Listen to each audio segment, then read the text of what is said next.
Mga brothers, mayong hapon. Medyo mailan mas paningog no. Na ako'y gibati. Mga sipon ha, tugyan is misis na po sipon. Pero padayon lang yapon tagpagdoon.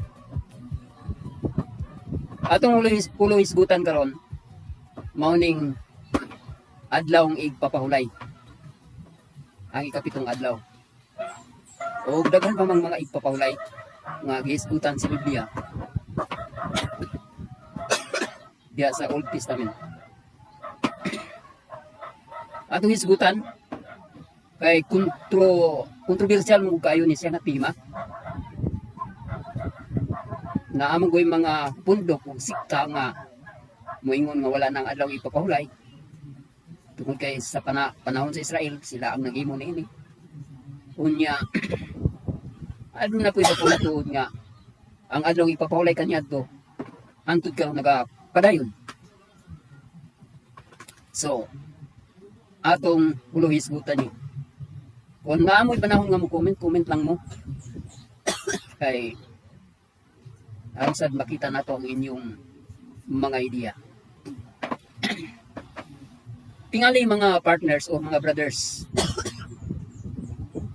Ang adlaw igpapahulay natukod ni siya or nahisgutan ni siya sa panahon pas creation.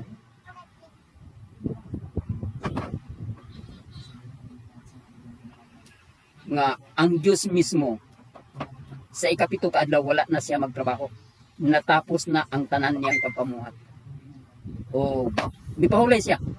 Nagbalaan o nanalangin. Ipanalangin niya ang ikapitong adlaw. Mabasa na nimo sa Genesis chapter 2, 1 up to 3.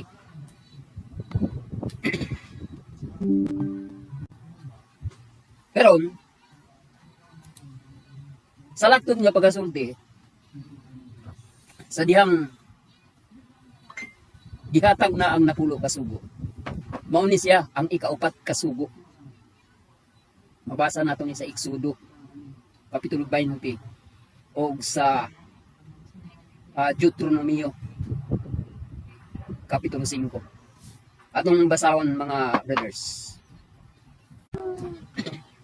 Ang basahon nga nandam na dire mao kining sa Exodo 20 versikulo 8 ngadto ni siya sa 11. Among basahon. Inumdumi ang adlaw nga igpapahulay ug ilha kini nga balaan. Makatrabaho kamo sulod sa unang kaadlaw. Apan ang ikapitong adlaw mao ang adlaw igpapahulay nga gigahin alang kanako. Ayaw kamo pagtrabaho niya ng adlaw o ang inyong mga adlaw o ang inyong mga anak, mga ulipon, mga kahayupan o ang mga langyaw nga nagpuyo sa inyong mga lungsod. Sulod sa unong kaadlaw gibuhat ko ang langit, ang yuta, ang kadagatan ug ang tanan nga anaa niini. Ug mipahulay ako sa ikapitong adlaw busa gipanalanginan ko ang adlaw igpapaklay. Diskutan diri sa bersikulo 11. Sulod daw sa unong kaadlaw gibuhat niya. Ang Dios nag-repair ni siya sa iyang pagpamuhat dito sa creation. Ang ato ni siyang sa ulugon o ngadto sa Israel agi og paghandom sa iyang pagpamuhat. Ug dugang pa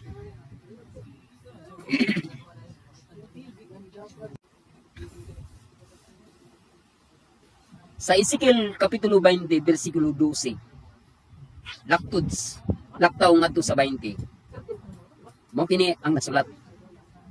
Dugang panini gihatag ko usab kanila ang adlaw igpapahulay aron tamdon nila ingon nga usa ka ilhanan tali kanako og kanila aron masayran nila nga ako ang Ginoo mao ang nagpili kanila. Usa katimaan ilhanan tali sa tao sa Israel ug ngadto sa Dios. 20 atong basahon. Og ilhang nga balaan ang adlawng igpapahulay aron mahimo kining usa ka ilhanan tali kanako ug kaninyo aron masayran ninyo nga ako mao si Yahweh nga inyong Dios. Sa ato pa usa ka pamaagi ug paraan nga ilhanan nga mailan nato ang Dios nga si Yahweh o si Jehovah. O dili malalis sa baylo usab maila nga kamo kita katawhan sa Dios kun ato kining sa unugon adlawng igpapahulay. Mao kini ang pamaagi sa pagsimba sa Israel kaniadto ngadto sa Dios. Human sila nakagawas sa kaulipnan ngadto sa Egipto, nakatabok na sila sa suba. Dagat nga pula. Dito sa kamingawan, dito gihatag ang napulo kasugo. Karon, mabasa nato sa sa Exodo kapitulo 25, versikulo 8 ug 9. Kung wala akong masaya, atong basahon na lang. Exodo kapitulo 25 di ay sa mga bersikulo 8 ug 9. Atong basahon rin. Gisugo si Moises. Pahimua sila alang kanako ug usa ka balaang tulda. Sa ubang termino tabernakulo. Aron mo puyo ako ipon kanila. Himua ninyo kini ug ang tanang kahimanan nini sumala sa sundanan nga ipakita ko kanimo. Gipahimo ni sa Dios ngadto nila ni Moises. Ingon nga kini ang puy-anan sa Dios. Dito ang Dios o dito ang mga Israelita makigtagbo ngadto sa Dios. Og ato nang nasayran nga ang ilang panagsimba dito naagayod ang pamaagi sa mga halad sinunog. Ang tabernakulo mo ay mga pamaagi nga ang Dios makigtagbo ngadto sa katawang Israel. Adlaw-adlaw o espesyal ngadto sa ikapitong adlaw. Mabasa siya sa Exodo kapitulo 29, mga bersikulo gikan sa 38 ngadto sa 39. Maoy pamaagi sa ilang pagsimba sa mga Israelita kaniadto nga pamaagi didto sa gihimo nga tabernakulo nila ni Moises. Kung asa sila mabutang kay katong tabernakulo nilang gibuhat, tulda man to siya. Pwede rang mahipos. Kung asa sila nga lugar, dito na pudto nila danon ug i-plaster. Kay diha sa kamingawan daghang lugar ang ilang gibalin-balinan. Gidalan nila ang tabernakulo o ang tulda. Kung asa sila maka-stay, tuwa dito, ila tong i-open ang tulda aron makahimo sila sa panimbahon ngadto sa Dios ug didto sila magdalag ilang mga halad. Halad nga katong karnero ug nating baka ug daghan pa. Sumauto ang pamaagi sa pagsimba sa Israel kaniadto. Naa pa sila sa kamingawan. Hangtod na nga nakasulod na sila sa yutang Kanaan, pinaagi ni Josue.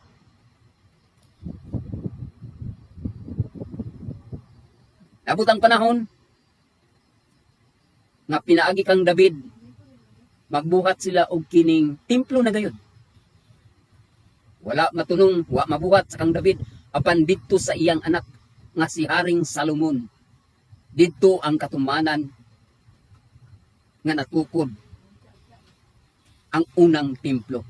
Anong nag-isgot og unang templo? Tungod kay nawala ni siya o gi-rebuild sa panahon na ni Artaxerxes. Apan dili na maong tema.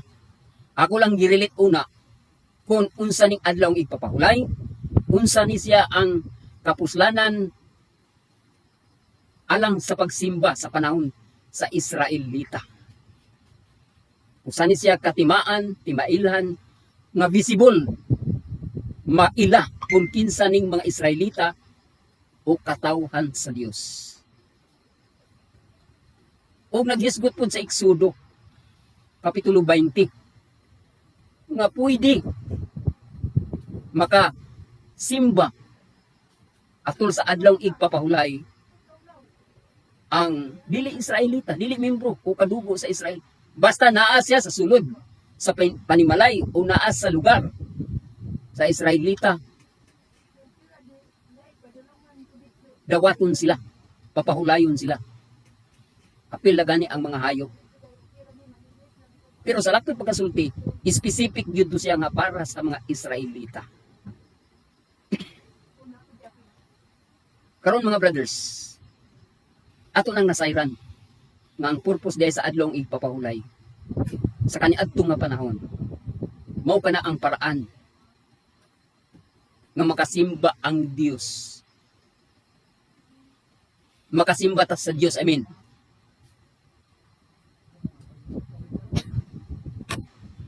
Dili na lang nako isa-isay kung unsa ang mga tulumanon.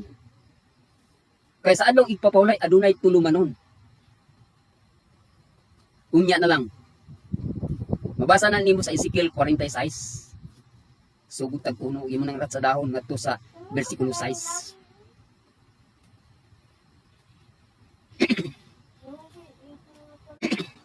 Apan ang pangutana, alang balang sa pisikal nga pagpahulay ang kahulugan sa adlaw igpapahulay o 7th day Sabbath? Wala na ba'y lain nga kahulugan ni ana? Ato daw palalum-laluman sa pagtuon. Ang kabisado nato nga mga bersikulo, mga brothers, mao ang Hebrewanon kapitulo 4 bersikulo 9 ug 10. Atong basahon. Ang kontrobersyal man gud niini kay daghan ng lalis nga ang adlaw igpapahulay iya lang na sa Israel ug wala na karon. Ug niya diri ang mga lantugi kanunay. Apan ang tubag pud niya na mao kining mabasa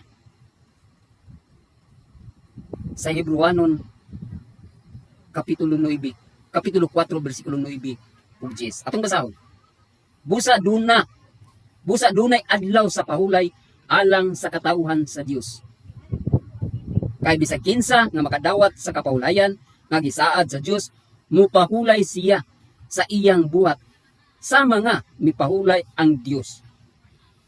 Unsi, busa maninguha kita sa pag-angkon sa gisaad nga kapahulayan aron walay usa ka nato nga mapakyas sama sa nahitabo kanila tungod sa ilang pagkamasupilon. Nagpadayon pa ang kapahulayan. Sa Apostol Pablo na nagsulti kay siya ang nagsulat sa Hebrewanon. Sa ubang version sa Biblia nagingon og nagapabilin pa ang adlaw nga kapahulayan alang sa katawhan sa Dios. Apan ni ay question nga atong tabangan og kwenta. Kining mabasa sa bersikulo 8 sa maong gyapon nga chapter sa Hebrewanon. Muatras ta. Akong basahon sa bersikulo 8. Kay kun nakahatag pa kanilang pahulay si Josue, dili na unta ang Dios maghisgot sa ulay ug lain pa nga adlaw. Ha? Kung nakahatag pa kanilang pahulay si Josue, dili na unta ang Dios maghisgot paglaing adlaw ng igpapahulay. Wala ba na moabot sa inyong nauna? Wala ba na makahatag si Josue? Atong nasayran nga si Josue, siya na ang nagdumala dito sa panahon nga naa na si Yutang Kanaan. Tuwa dito ang tabernakulo. Sa dihang nabahi na ang yuta. Nagpadayon ang ilang pagsimba dito sa Yutang Kanaan. Natural. Sa panahon ni Moises, ang ilang pagsaulog, adlaw ikapito. Natural dito sa panahon usab ni Josue. Adlaw ikapito. Apan ngano diri sa bersikulo 8, gisgutan man. Nga kung nakahatag pa si Josue, dili na unta ang Diyos maghatag paglaing adlaw. Unsay buti pasabot ni ini? Wala makahatag si Josue. Nga nagsaulog man unta sila sa adlaw ipapahulay dito sa Yutang Kanaan. Mga brothers, na ay buot ipasabot ang Diyos. Naapaday laloms nga buot ipasabot unsa ang kahulugan sa adlaw igpapahulay. Atong hinuktukan og basahon nato ning Mateo 12 bersikulo 8. O gisulat usab kini ni San Lucas sa kapitulo 6 bersikulo 5. Nag-ingon dire, kay ang anak sa tao, nag-refer ni kang Ginoong Hesus nga, kay ang anak sa tao mao ang agalon sa adlaw igpapahulay. Master, siya ang agalon. Dagang debate ni Igsoon. Apan alang kanako. Siya ang kahulugan sa adlaw igpapahulay. Mao nang naghisgot og padayon dito sa Mateo 11:28. Atong basahon.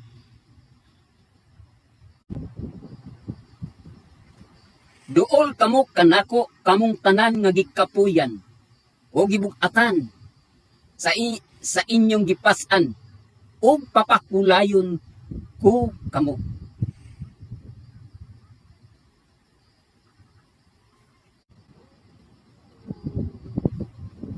Duol kamo kanako kamong tanan nga gikapuyan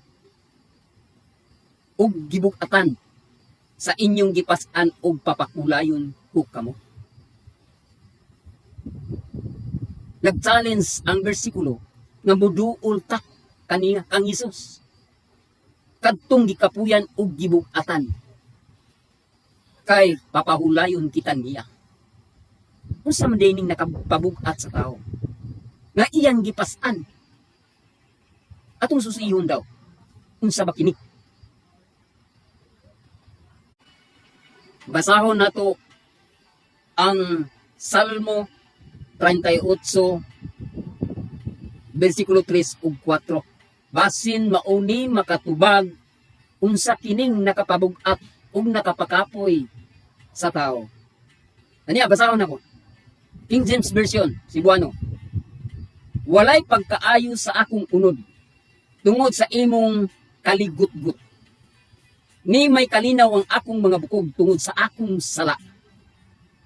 4. Kay ang akong kasalanan milapaw sa akong ulo. Ingon sa mabug-at nga palas-anon.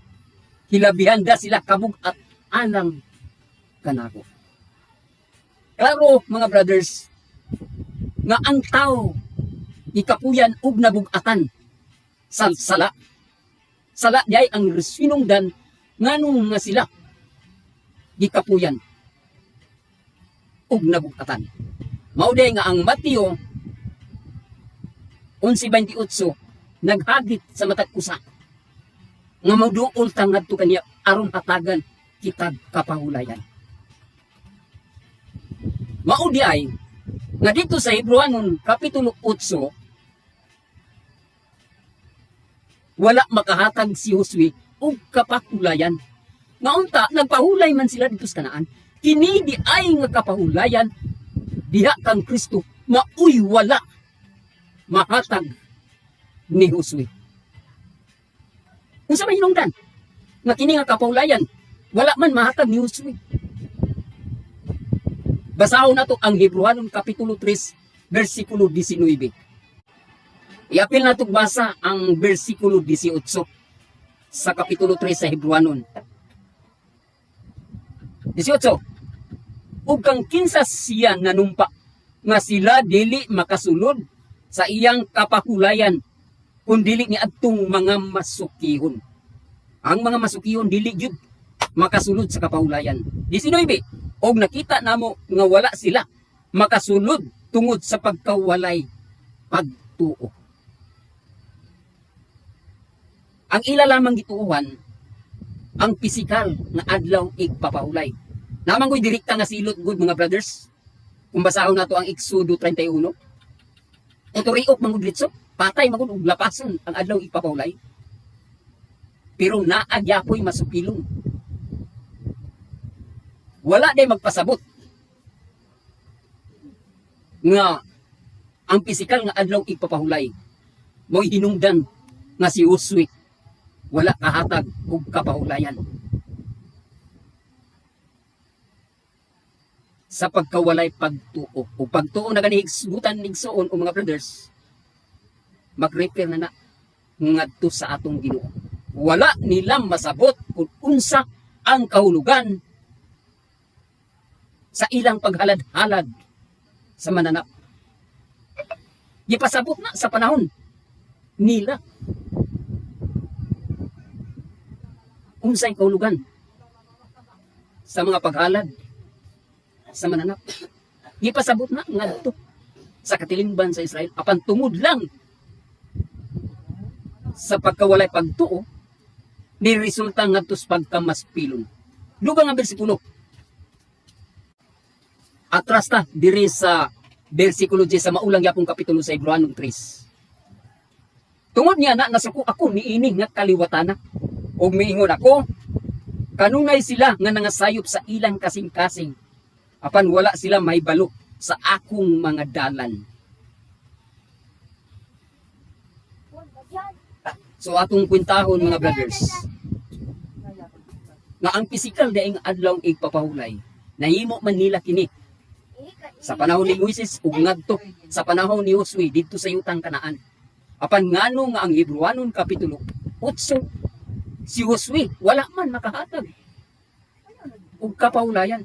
Busa ang 9 ngadto sa 11 nagatagana pa ang Dios og kapahulayan. Kinsa ning kapahulayan nga gitagana na niya? Subli balang gyapon sa adlaw nga maong ikapitong adlaw. Kung atong tunaan, isulod na nato. I-insert na nato ang Ginoo. Kay siya ang agalon, siya ang Ginoo, bisan pa sa adlaw igpapahulay. Siya ang master, siya ang tagtungod. Kung basahon nato sa Kolosas, siya ang tag-iya sa landong.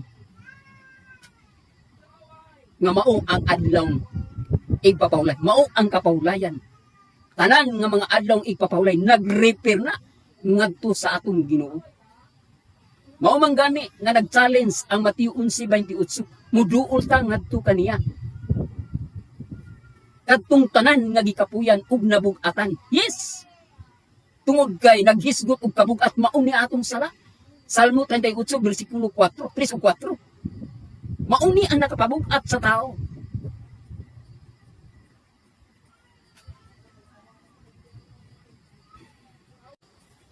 Atong basahon ang Kolosas Kapitulo 2, versikulo 16 o 17.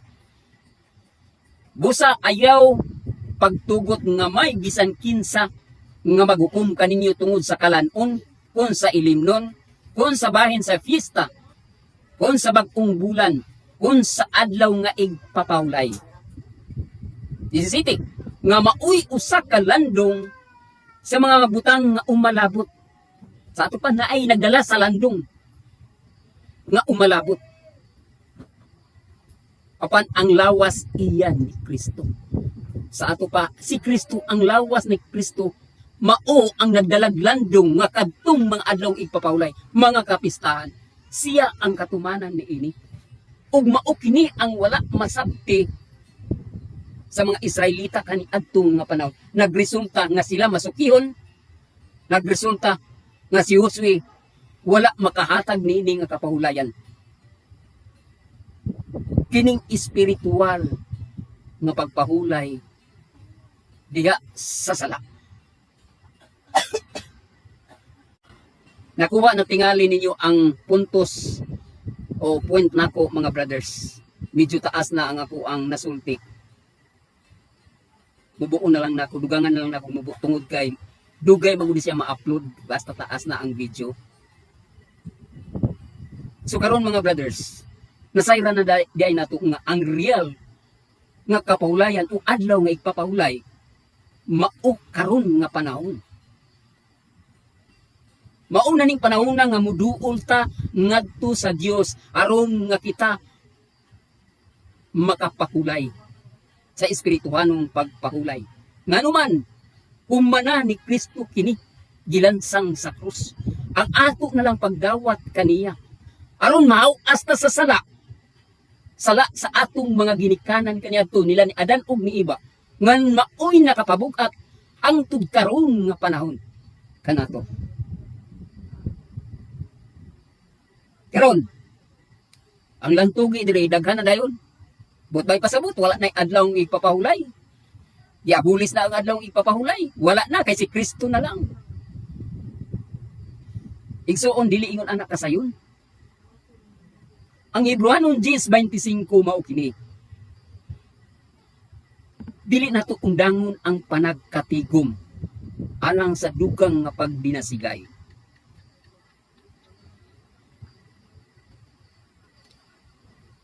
Alang nako, kung magtigom man ta, naanad man ko og kining Sabado. Daghang mga kaigsuunan nga inig ka Sabado, mo apil ka didto sa panagtigom. Noon, usahay, sa nakailan na kanako, ngayon na akong mensahe. Mura daw, gisalikway na ang adlaw ipapahulay. Daw dili na sila manumbaling. Pero, okay lang. Naapoy mga kaigsuunan nga adlawng Domingo, magtigom po na sila. Ato ko dito. Ilang ka mga sikta nga bahin sa adlaw nga panagtigom. Dili pa man ko pwede sa Biyernes. Kay ang kasagaran sa Biyernes sa Islam, kinahanglan pa ko manangkid nila. May man diri sa mga Christian, kay welcome man yun. Basta musulod ta. Apan niara ang kanunay na kong paymangno. Nga ang tabernakulo nga gipabuhat ngadto kang Moises hangtod sa kang Haring Salomon nagunob kini og gitukod pagbalik hangtod nga maoy naapsan sa atong Ginoo. Mautong balay nga puloy-anan sa Dios. Dito ang Diyos makitagbo kanila. Apan kini na dimulis na. Katumanan sa Mateo 24 versikulo 2 pantingali na. Walay bato ibabaw nining bato nga dili pagalumpagon og niadtong 70 idi sumala sa history. Ang templo sa Jerusalem bungkag na. Og sumala sa history ako ning gibasa, daghan na ang higayon nga ang Israel ilang i-reveal. Apan karon dili gyud mahimo tungod sa kagubot. Usaday na ang ilang kagubot diha karon sa Israel. Batok sa mga Islamic country sa Palestina. Ug wala na usay tagna nga mabalik og tukod ang pisikal nga templo. Wala na. Mas maayo pa tong panahon ni Solomon nagunob na apay tagna nga ibalik kini tukod. Kung natukod kini, na-rebuild kini sa tuig 457 BC, sumala sa history. Apan niining ulahi nga panahon, wala na. O nahimong konklusyon ang buhat 24:17 nga ang Dios wala na mopuyo sa mga templo nga mga binuhat sa kamot sa perting daghan na rong nindot nga mga simbahan. Pero wala sila sugua. Kay wala na templo sa Jerusalem. Magtukod mo balik. Wala na. Wala na sugo. Kining ato karong mga sinaguga o mga simbahan, ato na lang ning kabubuton nga magtukod ta.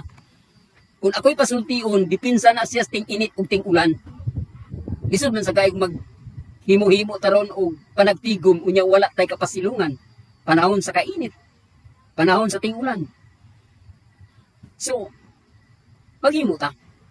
Apan hinumdumi. Wala ka sugua sa Dios nga magbuhat ni anak aron ang Dios didto makigtagbo. Duha kun tulo makahisgot sa iyang ngalan dito sa tigumanan. Posible 100% nga naa dito kauban nato ang Ginoo, kauban nato ang Dios.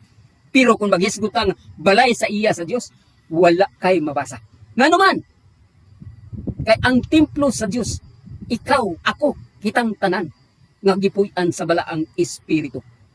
Mabasa sa Korinto. Kita na ang balay sa Dios. Ni anak kanato diri ang balaang espiritu. Ang pagsimba sa Israel kaniadto didto gyud himuon sa tabernakulo o templo. Karon unsa naman ang matang sa pagsimba nga atong himuon? O tama to, diha inig tapok-tapok na to, maghisgot sa iyang ngalan, usam na sa pamaagis pagsimba. Pero ni ay klaro, saon na to pagsimba ang Dios. Atong basahon ang bersikulo. Sa Juan, Kapitulo 4, versikulo 23-24. Sa diha, ang babaeng Samaritanhon, nakikistorya kang Ginoong Hesus didto sa atabay. Kay sila daw, ang babae, nagsimba ngadto sa Dios, ngadto sa bukid. Ang mga Israel, ang mga Hudyo, didto sa Jerusalem. Pero unsa ang ideya pod ni Ginoong Hesus nga gisuggest? Atong basahon ang bersikulo 23 ug 24. Apan moabot ang takna ug karon miabot na. Karon miabot na. Niadto panahon ni Ginoong Hesus miabot na. Nga ang mga matuod nga magsimba, magasimba samahan pinaagi sa espiritu ug sa kamatuoran. Kay mao kana ang gipangita samahan nga mga magsisimba kaniya. Ang Dios espiritu man, 24 ni, o kinahanglan nga ang mga magasimba kaniya managsimba kaniya sa espiritu ug sa kamatuoran. Ang Dios espiritu man, simbahon nato ang Dios diya sa espiritu ug kamatuoran. Unsa man ning espiritu? Unsa man kining kamatuoran? Atong sumpayan, Galacia Kapitulo 5, versikulo 22 o 23. Ang espiritu di ay mailan nimo ni siya. Mao kini. Versikulo 22. Apan ang bunga sa espiritu mao kini. Ang gugma, kalipay, pakigkait, pagkamapailubon, pagkamahinuklugon, pagkaayo, pagkamatinumanon.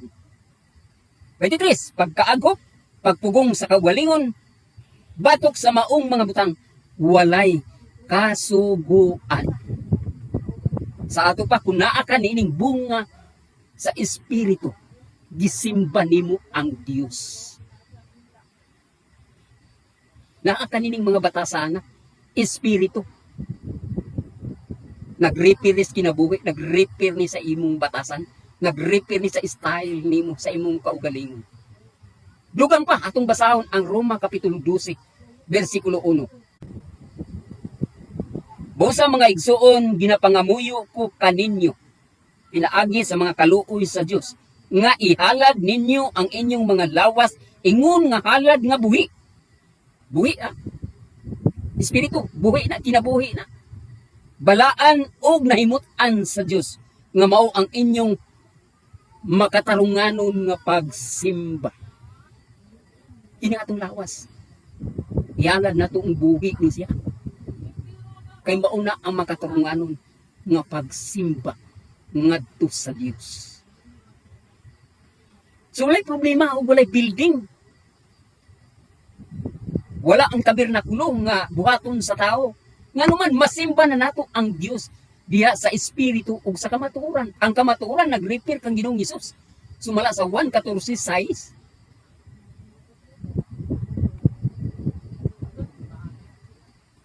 Makasimba ta ngadto sa Dios. Pinaagi sa espiritu nga niya kanato. Murag moabot sa inyong panguna-una ron nga wala na ko'y teaching sa adlaw igpapahulay. Mga brothers, kanang giingon sa uban nga wala na adlaw igpapahulay, sa pilosopo na kung tubag mao kini. Dili mahitabo nga mawala ang adlaw igpapahulay. Ang adlaw igpapahulay mao nay usa ka ngalan sa ikapito ka adlaw nga gibuhat sa Dios. Ang mga adlaw kaniadto panahon sa creation ginganlan na sa Dios eh. Unang adlaw sa Cebuano nga bersyon nga, unang adlaw, ikaduhang adlaw, ikatulong adlaw, ikaupat ka adlaw, ikalimang ka adlaw, ikaunom ka adlaw, ug ikapitong adlaw. Unya ang ikapitong adlaw gitawag siya adlaw igpapahulay. Pito. Ang usa ka semana manggod pito ka adlaw. Sa unang ka adlaw magtrabaho ka. Apan sa ikapito mo pahulay ka adlaw igpapahulay, adlaw ikapito. Gikan kaniadto sa creation hangtod karon nga panahon ang kalendaryo nagkausab-usab man. Apan ang pito ka adlaw wala gyud mawagtang. Napabilin nga pito lang gyapon ka adlaw ang usa ka semana. Busa dili mawala ang adlaw igpapahulay. Nagpabilin. Kung sa Gregorian calendar ang adlaw igpapahulay mao ang Sabado. Nan. Mao ang adlaw igpapahulay, mao ang ikapitong adlaw. Sa mga new moon, na sila kwintada. Dili matunong usahay sa Sabado. Kay gibasi nila sa new moons. Basta ilang nasayran nga ang usa ka simana adunay pito ka adlaw. Tingali mga brothers, kung naay bag-urong kalendaryo nga buhaton, nya himuon na lang unom ka adlaw. Nan. Tingali. Wala na ikapito anak, kay unom naman lang. Muna gingon ako pilosopo ba nga tinubagan apan tinuod na realidad na. Napabilin pa. Ang adlaw igpapahulay nga mao ang ikapito. Apan niya ang sincero nga payag. Ang nawagtang diha ang tulumanon sa adlaw igpapahulay. Labay tulumanon di ang adlaw igpapahulay? Yes na. Sa unong ka adlaw magtrabaho ka, tulumanon na. Sa kapito mo pahulay ka. Isaiah 58, versikulo 13. Dili ka magbuhat og kaugalingon nimong kalipayan, ni magsulti-sulti kag imong kinaugalingon. Matud pa sa uban, ayaw pagmaritis sa adlaw igpapahulay. Kana giwagtang na na. Ngano man, kung wala na wagtang ha, dili na sa nato na matuman. Maritis ra patang dagko ini ka Sabado. Ay grabe ta makahisgot. Nagkadaiya na lang sa adlaw igpapahulay. Pakpalpak. Dili na ko inuon itanan. Pero Muslim mao nay mahitabo. Kaugalingong kalipayan kanang mga selfie-selfie. Mga lipay ta. Para sa kuha, kaugalingon na siya nga kalipayan. Gamit na to ang atong mga kamera, atong mga cellphone nga naay kamera. Oo. Nalapas nato na.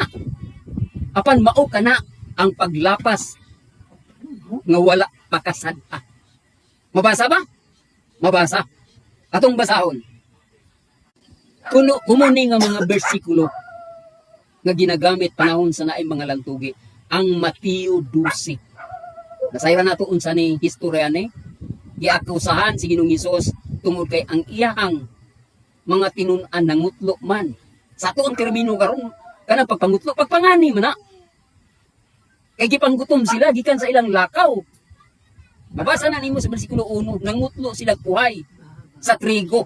Sa tuwa karon panahon wa man trigo diri kumay. Mo nang giakusahan si Ginoong Hesus nga naglapas sa adlaw igpapahulay. Niya ang tubag ni Ginoong Hesus sa bersikulo 5 ug 6 sa Mateo 12. O wala ba di ay kamo makabasa sa balaod ni Moises nga sa matag adlaw igpapahulay ang mga pari sulod sa templo nakalapas man sa balaod sa adlaw igpapahulay. Apan wala sila ilhak nga nakasala. Ay, ang mga magtutudlo di ay, ang mga pari di ay naglapas sa adlaw igpapahulay. Pero wala sila ilhak nga nakalapas. Tungod kay ang rason espiritual ang ilang gibuhat. Pero mismo si Ginoong Hesus nagsulti nga nakalapas. Apan wala sila pakasada.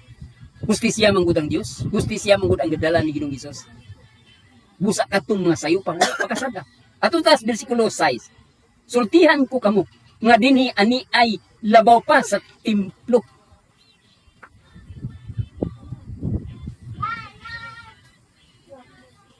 Nabasa naman din ako bersikulo. Nabasa na rin ako, wala sila pakasada. Sa ato pa ang paglapas sa adlaw igpapahulay. Adunay exemption. Sa strict na pagkasulti. Pwede nang malapas ang adlaw igpapahulay. Pagpanambal sa mga masakiton, kay naatol si Ginoong Hesus na nambal, sa mga masakiton gipaarsa ang mga higdaanan atong sa adlaw igpapahulay, wala na kana pakasada. Stricto man gud sila kanya atong nga panahon. Karon sa atong nga panahon, wala naman ta sa physical. Wala na to ginahuna ang physical. Kung maghisgot ta og kining timaan, klaro kayo na ang balaang espiritu mauna ang timaan. Kagantag mabasa na. So anitas panapos, mga brothers. Nagikaingon ko na organize ni siyang group chat. Aduna tay mga pagrespeto sa usag-usa. Dili na to katungod ang paghukom nga kadtong mga tao nga naglapas sa adlaw igpapahulay, ipakawala na ang adlaw igpapahulay. Dili sila maluwas. O kini pong mga tao nga giisip na nga ang adlaw igpapahulay mauna si Ginoong Hesus. Dili po ta maghukom. Mao gani na. Kay usa naman gud ang atong maghukom. Ako, nagahimo ko sa adlaw, nagaadto ko sa simbahan sa adlaw igpapahulay. Tungod kay gusto ko og maminaw unsay makapadasig alang sa atong pagpangalagan. Madomingo, kung naimbitahan ako nga mga matud pa nila, mga Sunday keeper, muadto ko. Kay naghisgot man sila kapahulayan nga mao si Kristo. To ako. So, ang sentro di ay sa adlaw igpapahulay diha sa espirituhanon nga wala mahatag ni Josue, mao di ay ang kapahulayan nga diha kang Kristo. Sa ilang pagkawalay pagtuo sa kahulugan sa adlaw igpapahulay. Manginaot ko, brothers, nga walay mga lantugi bahin nato ni anak. Kay dili na maka unsa ni? Ang puntos na ako diha nga dili na maoy babag sa atong pagpangalagad sa Dios. Kay basahon nato ang pinadayag 12:22. Mubalik mang Ginoo aron sa paghukom sumala sa imong nabuhat. Maayo ba uta-uta? Unya ang Dios justisya eh. Oh, wait lang. Dili pareha nato nga naaday tay paghukom. hustisya gitimbang-timbang sa Dios. Kun sayop ko gitimbang-timbang na sa Dios. Sama ba ni Apostol Pablo?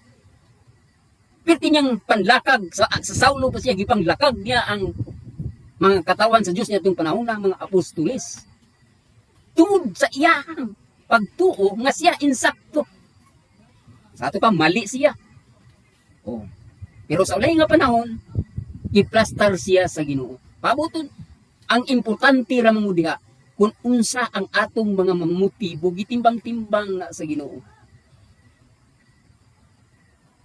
Nakita tingali sa Dios nga si Saulo ugot nga pagtuo ngadto sa amahan, so iyang gipalo na. Gidala siya, giabot gipagbuta. Ayo ron siya makakita sa kamatuoran. Kining tanan mga brothers, atong ihatag ngadto sa Dios ang desisyon. Ang importante lang alang kanato nga ang atong pagtuo diha sa pagkamasupilon sama sa panahon sa Israel nga ato pudron nga himuon. Taasan na sa konsultiyo, saan naman ka oras?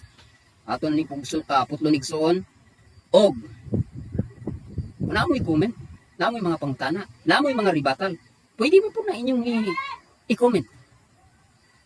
Ayaw mo kataha kung amigo man ta, isulti. Kaya mugawat man ko. Ug unsay mali sa akong gisulti. Ikaduha, dili ko mamirsungal.